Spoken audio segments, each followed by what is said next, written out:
was I worked construction. And one of the construction jobs that I had was I worked for a company called ICS, which I was hired as a laborer, but in charge of mowing lawns for them and then cleaning up the warehouse, okay, making sure everything was organized and whatnot like that.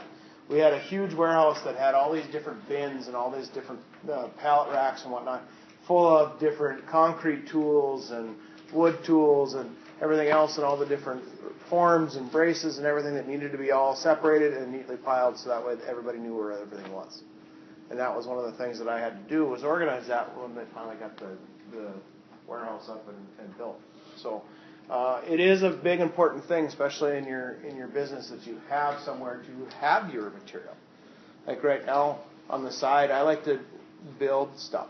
Okay, that's what I like to do in my spare time, is I like to build furniture. Okay, do I have a big shop to do this in? No, I don't. I have a single car garage. It's very small that I do my stuff in, and that way I force my wife to park outside of it during the summer because I'm busy building stuff. Okay? And there's stuff all over the place.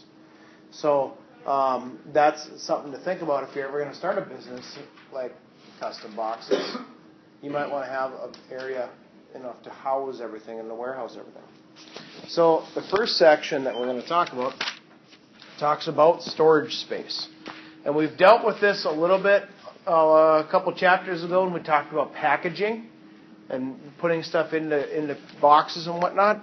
But for this it says your business needs a warehouse or storage space. This is a space to keep materials or products until you are ready to use them, sell them, or ship them. You may need space in a large warehouse or in a small stockroom. As a retailer, you may need shelving space or aisle space. Your space requirements depend on the size and quantity of the items you are storing. To figure out how much storage space you'll need for the product, you need to do some math. Okay? Now, another example for me is that one of the other places I used to work at is I used to work at Sears, both in Grand Forks and here. And one of the things that when I worked in Grand Forks, I was in the warehouse, which the warehouse was huge. And it had things, I don't know how many different microwaves and or stoves and or fridges and whatnot. All that stuff takes up space. Not to mention, especially after the first of the year, we had all kinds of ellipticals and treadmills and all that other stuff. And then towards the springtime, we had lawnmowers coming in, and they were all these boxes were big. And then they decided at Sears to decide, you know what, we're not going to waste our space on warehousing, and we're going to make our warehouses smaller. And that way, now every time if you go in there, unless they actually have the one on hand, you're going to order it and you're going to have to wait till it comes in. Okay, that's what they've done now. All right, and so for this particular thing, the way that you figure this out, the first formula that they do is they find the volume. And the volume is based on the length times the width times the height. I can't spell height this morning.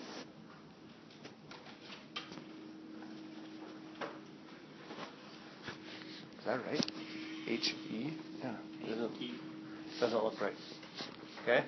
But that's what you multiply by to figure out the size of something. So in Dennis's case, with his custom boxes, okay, he would need to measure the length of it, the width of it, and the height of it, and that's how big each box is. Now, obviously, vehicles are different. A box you would build for my pickup might be different from the box that you would build for your whatever you drive, right? So you need to know how many of each that you need to carry and so on. Okay? Another thing to figure out then is your storage space. To figuring out the storage space, what you do is you take the volume per item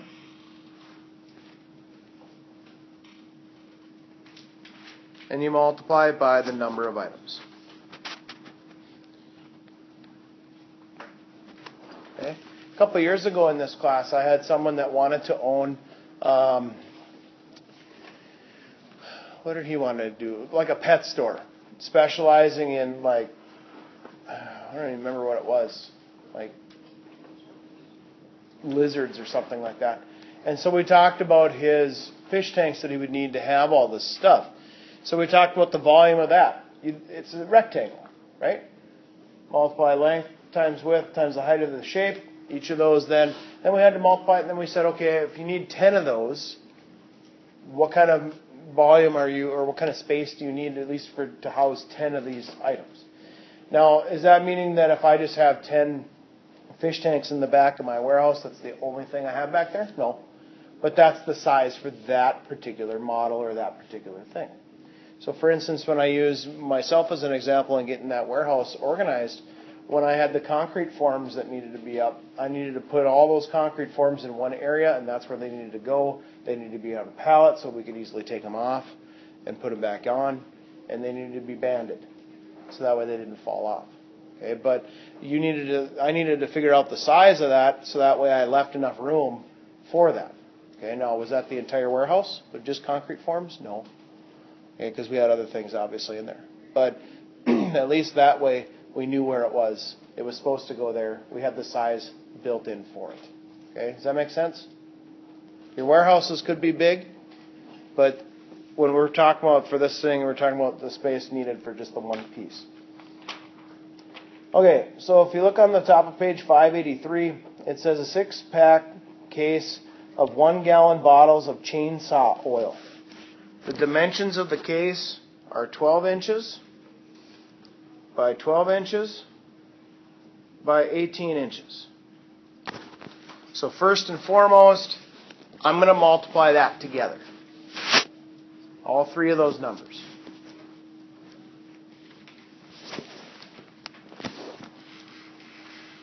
What is 12 times 12 times 18?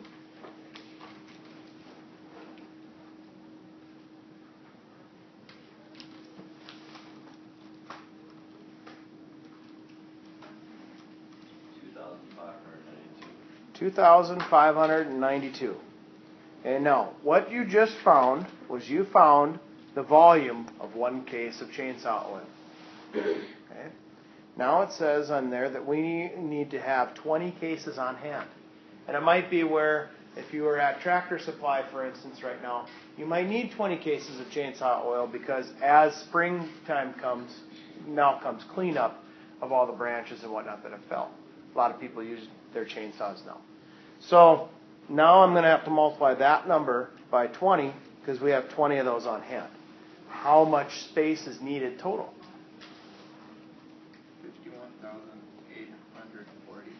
51,840 cubic inches of space is needed for those 20 cases of chainsaw oil.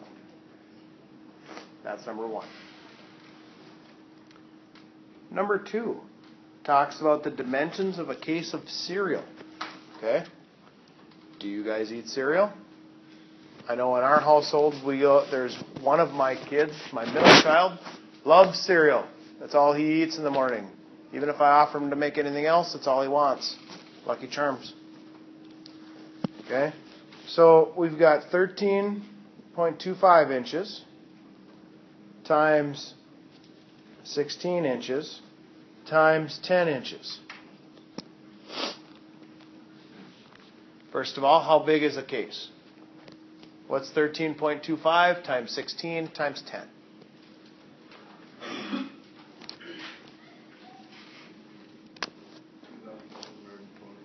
2,120. Then it goes on to say that we are going to have 36 cases.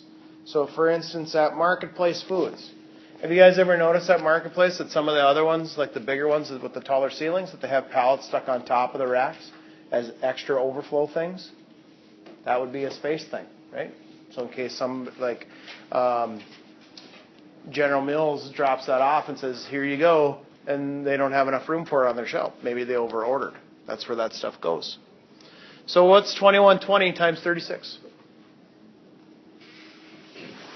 36,340 cubic inches of storage space for those cases of cereal.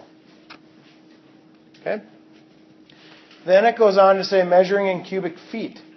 It says the majority of storage space is measured in cubic feet, but most small items found in grocery stores are measured in inches.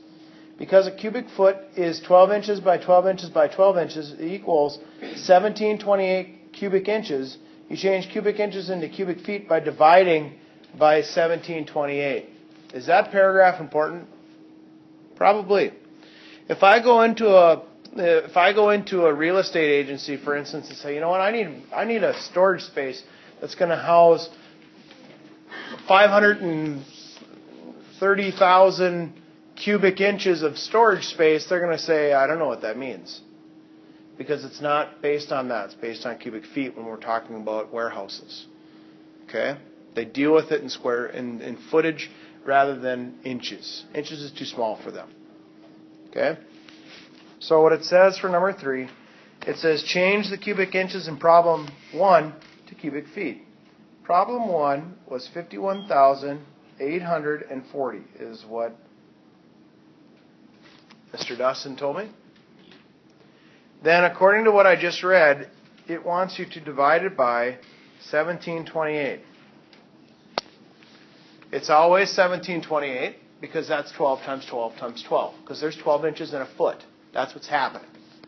So, what's 51,840 divided by 1728? 30. You need 30 cubic feet of storage space for the chainsaw oil. That's what you need for the chainsaw oil. Number 4. Change the cubic inches in problem 2 to cubic feet. And in problem 2, Mr. L told me that there was 76,320 cubic inches. I'm going to divide that by 1728. By the way, it's always, again, 1728. And how they got that, one more time, is 12 times 12 times 12. So what is 76,320 divided by 1728? 44.2 if we round to the nearest tenth? Yeah. Okay. Cubic feet. Now, here's something to think about, which most of the time people don't. A lot of times what Tyler told me was, he told me a rounded answer, obviously, right? It was 44.17, you said? Yeah. Okay? A lot of times what you're going to have to do if you do this is you're going to have to round up. And what I mean by rounding up is if you ever go into warehousing space or needing it, you're probably going to have to go, I need at least 45. Because that fraction or that decimal point, you're not going to say I need 44 and then go, oh shoot, I don't have enough for this little spot. Okay?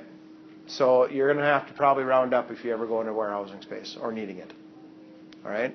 Now, this isn't just for, you could deal with this not only if you own a business, but somewhere along the lines, you guys may have to rent out a storage unit. Right? I have had to do that. When I sold my house in Glenburn and bought my house in Minot, I had to wait a month because the other people weren't ready to move out yet. It was sold. It was our house. So what were we going to do with our furniture for a month? We had to rent a storage unit and put all of our stuff in the storage unit and then also put all our stuff in my brother-in-law's garage. Only because there was just no space. All right? Outside? No. But anyway, that's what something to think about when you're doing that. As far as the rest of the assignment goes, 5 and 6 is just like 1 and 2.